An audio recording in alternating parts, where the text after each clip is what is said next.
আসসালামু আলাইকুম, কি অবস্থা? সকলে কেমন আছেন? আশা করি সকলে ভালো আছেন। আলহামদুলিল্লাহ আমি ভালো আছি। তো আপনারা জানেন আমি অনেক দিন যাবৎ আমাদের রাস্তার ভিডিও দিয়েছি।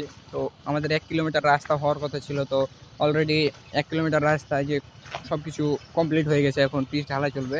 তো আজকে পিচ ঢালাই মেশিন এসছে। তো আপনাদের দেখাবো যে পিচ ঢালাই কিভাবে দিচ্ছে, তারা কি করছে। তো আমাদের ফুল ভিডিওটা দেখলে আপনারা বুঝতে পারবেন।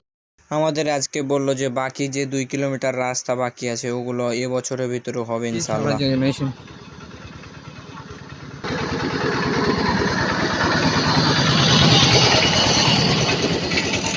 এই যে ছোট মেশিনটা নাকি এখন আর স্টার্ট হচ্ছে না, কেমনটা লাগে তোমার অনুভূতিটা কো কাকু?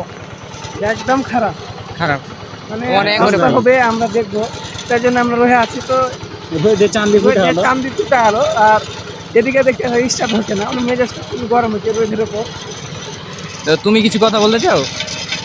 তাদেরকে যা বললো একটু আগে, যে গাড়ি নিয়ে এসে একটা রাস্তা করতে আসছে, রাস্তাটা তো আবার অনেক বড় রাস্তা, প্রায় ৩ কিলোমিটার আপনার কন্ট্যাক্ট হয়েছে। 1 কিলোমিটার ভিতরে আপনার 6 মাস লেগেছে এই কাজটা মানে সম্পূর্ণ করতে, তাও এখন চলছে।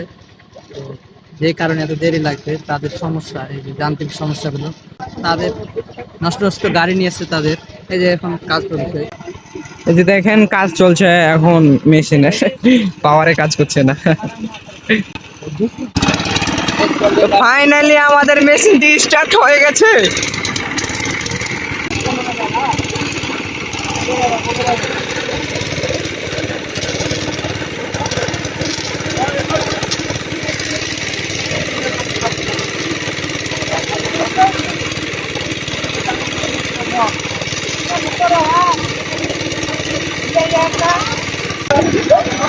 আমরা দেখি যে কোনো জায়গায় রাস্তা করলে পাওয়ার টিলারে ট্রাঙ্কি তোলা থাকে, ট্রাঙ্কির মাধ্যমে একটা পাইপ দ্বারা পানি ফেলা হয়, মানে রাস্তা ভিজানো হয়। তো এরা কি করছে, থালিতে করে পানি মেরে দিচ্ছে রোডে। তাহলে কি পরিমাণ মতো পানি যাচ্ছে? আপনারাই বলেন। তো ভিডিও শেষ এই পর্যন্তই। সবাই ভালো থাকবেন। আর শেষ পর্যন্ত ভিডিও দেখার জন্য আপনাদের অসংখ্য অসংখ্য ধন্যবাদ।